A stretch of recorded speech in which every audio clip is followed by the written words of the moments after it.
Welcome, welcome, welcome. It's Linda Beard, your host and author of the upcoming book, Bold Enough. How in the world are you?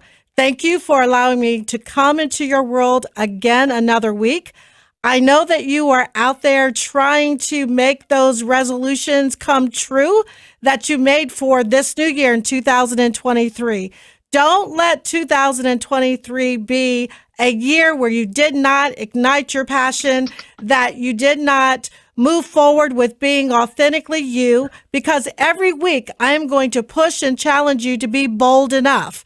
Many of you are not in a situation that you're pleased with right now, and you want to follow your passion, particularly those that want to go into business for themselves. So this is the ongoing series of Bold Enough Moves. I am so excited to have with us our guest, Bilal Akram, who is the founder of Code Media Group. So Bilal, welcome to the show today. Thanks, Linda. Thanks for having me. So tell me about, and our audience, about Code Media Group, and why did you start the company, and what did you have to go through? Well, first of all, you might want to put a box of Kleenex by your computer. Give it to us straight. You might be bold enough. Right. Give it to us straight. Because the audience really, really needs to know what it really takes. Because passion is one thing, but to be driven and dedicated and committed is another thing. Sometimes is passion enough? I don't know.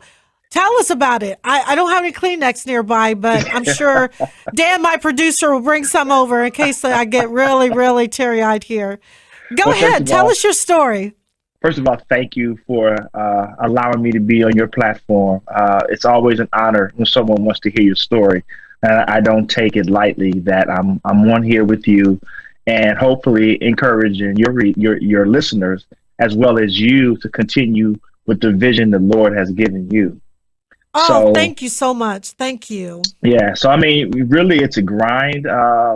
This has been my whole life's journey wrapped up into what I'm doing now to the Code Media Group, in which we also publish Code M magazine. But just to give you a Cliff Note story, my background is I was a Cleveland firefighter for 33 years. So I was honored to serve the citizens of the city of Cleveland as a firefighter, EMT. And in my last 7 years on the job, I went back to school and I finally completed my undergraduate and graduate degrees. And I also received a chaplain, a certificate, assistant chaplain certificate. That's what started my journey back into school. Everyone thought I was going to divinity school, to be honest. So going back to school, I obtained my master's degree in psychology with an emphasis on diversity management and leadership. Mm-hmm. And then I had some issues at work, personal issues, and I had to seek the help of EAP, which is Employee Assistance Program. Right. So, and the gentleman at the time when I went in to see him said, "Bilal, this is not you." He said, "Watch how the Lord uses you." So, I dealt with my demons, my issues, and my traumas. And ultimately, when that gentleman retired, he recommended me to take his position. Wow. So I became director of EAP. And in doing that, EAP deals with I became a counselor on the fire department. So I counsel men and women in the public safety sector, men and women who look like you and I, often have melanin in their skin, and people that you see doing their jobs on the street who are considered heroes. I had them in my office under 3 tenets: free, voluntary, and confidential.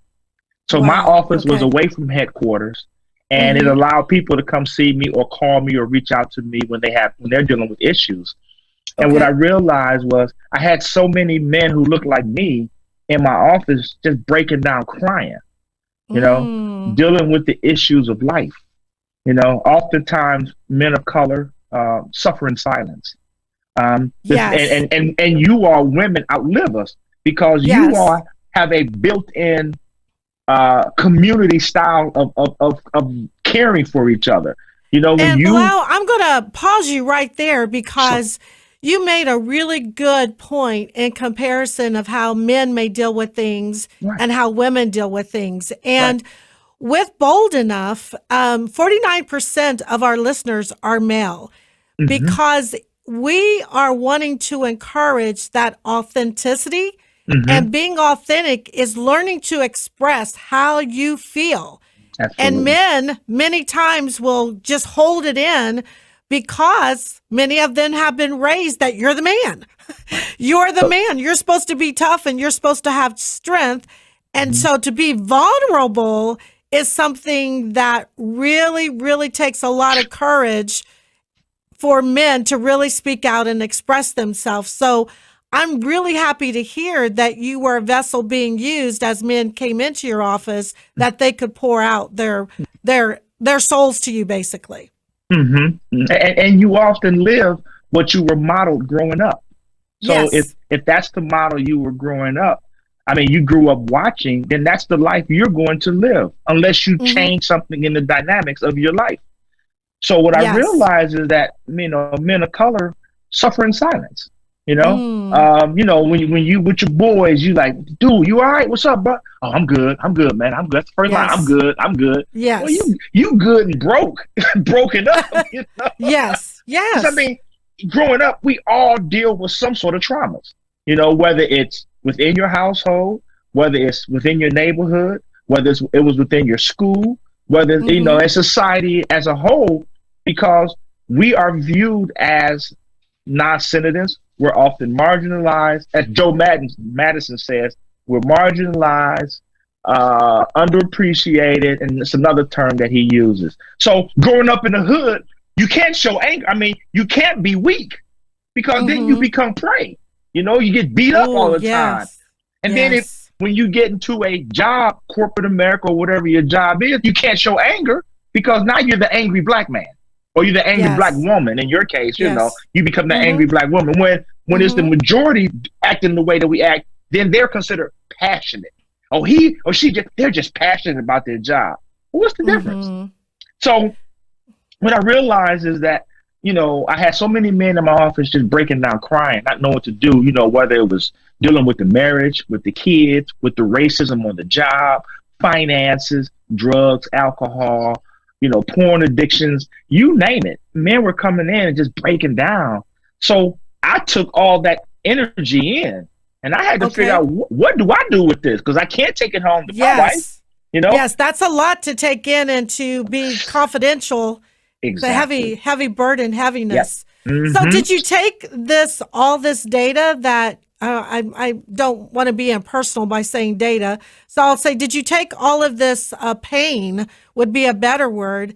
And is that how you started the Code Media Group? Because I know you have a magazine Right, right. component and it addresses men's issues. Am I right? Right, it does. But the first thing I did was because Okay. I couldn't share people's personal information, I sought therapy for myself because Oh, I had to okay. have someone to be able to pour what I'm feeling out so that I make sure Wow. I'm okay, you know?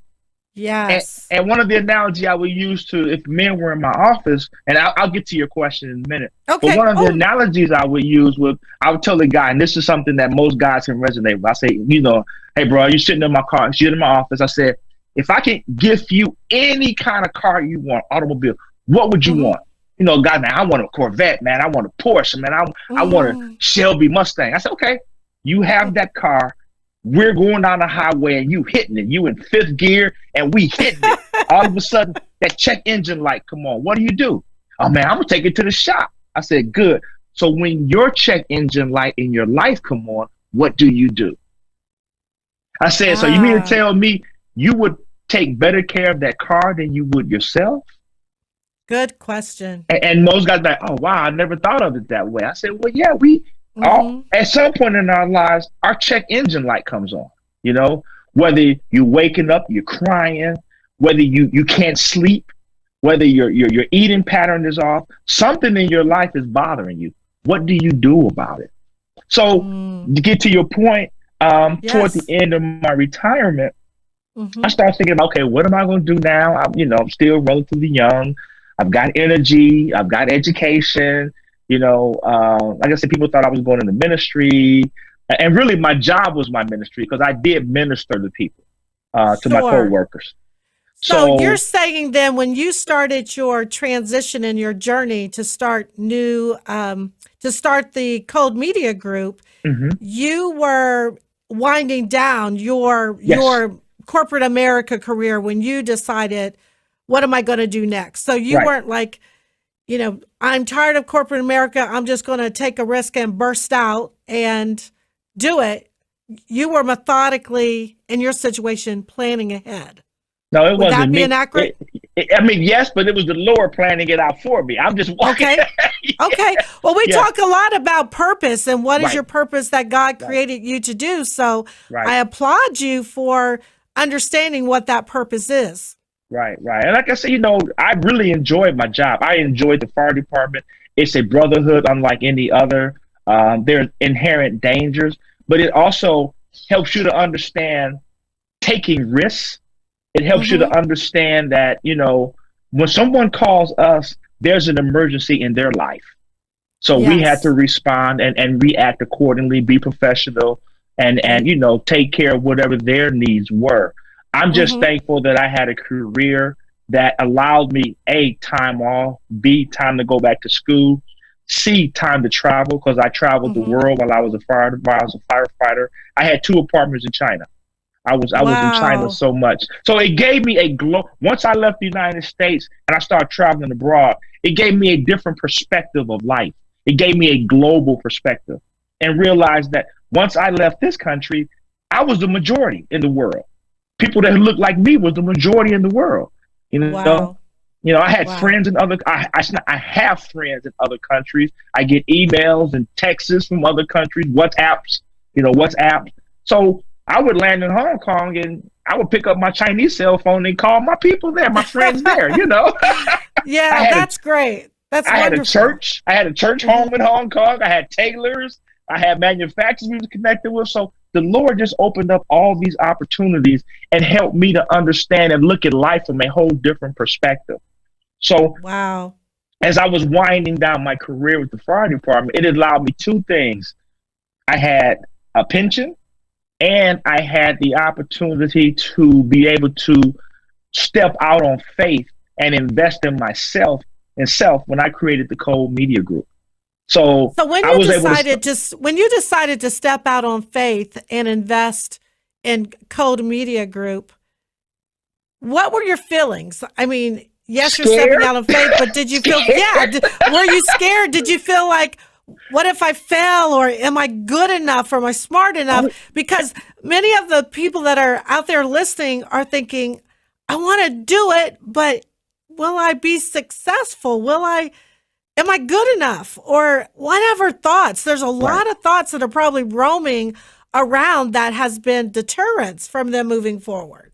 Well, absolutely. And my dad always taught me try something. There's two outcomes. Either it succeed or it doesn't. Hmm. And that's just the black and white of it. Sure. Um, Hmm. and the reason why I invested my own money was because I didn't know it was going to succeed. So I didn't want to go out and first of all be beholden to somebody else. Well, first of all, asking for money and then be beholden to them if they gave me some money that they would want input on what my vision is. Got it. So my wife thought I was crazy. She's like, "You're gonna do what?" She said, "What do you know about magazine or media?" I'm like, "I don't know anything. I know God who Wow. I know a God who knows it all." So Yes. Yes. And but that's another interesting point is we often have a path we want to go, right, and we even feel that God is leading that path for many of us, but yet, is your spouse willing to be that risk taker with you? right, Is that right, spouse willing to go on that journey with you, because God hadn't told them, right, right? right, right, God didn't say, I'm going to tell your husband to start this media company. He right, told you. And right. so here we go. So continue. So I started it, and well, first of all, and the one thing that the common denominator in any business is people, and that's what I do. I know people. You know, I this business has been a culmination of every conversation, every email, every phone call, every meeting, lunch, breakfast that I've had throughout my whole life, because I've always been a big bridge builder. You know, I think that there's no one in my life that if I went back and reached out to them, that they wouldn't reach out to help, because they know that my heart was good. My intent was good. And, you know, my dad always taught me, son, do people favors, because at some point you may have to call back on them for a favor. Well, we're going to pause right there for a moment, Bilal, and I'm going to just say this to our listeners, is that what you've heard so far, if you've got that passion or the Lord is speaking to you to take a certain path, Bilal was saying that he was obedient to do that. He didn't even have the experience, whereas some of the other guests on Bold Enough Moves have said they've known what they wanted to do since they were a child. They love and they have the passion for it. And they used up credit cards in order to start their passion. Others said they just went forward. So whatever your passion is out there, one thing that there's many things, nuggets that I picked up so far, Bilal, but one also is be a lover of people, because you don't know when you're going along on that journey that you can call on those people to help. So we're going to start a part 2 to this, Bilal. We've run out of time, but I want you to hang on. And so listeners, jot down on a piece of paper, what is your passion? What have you been wanting to do, but you have not been bold enough to make that move?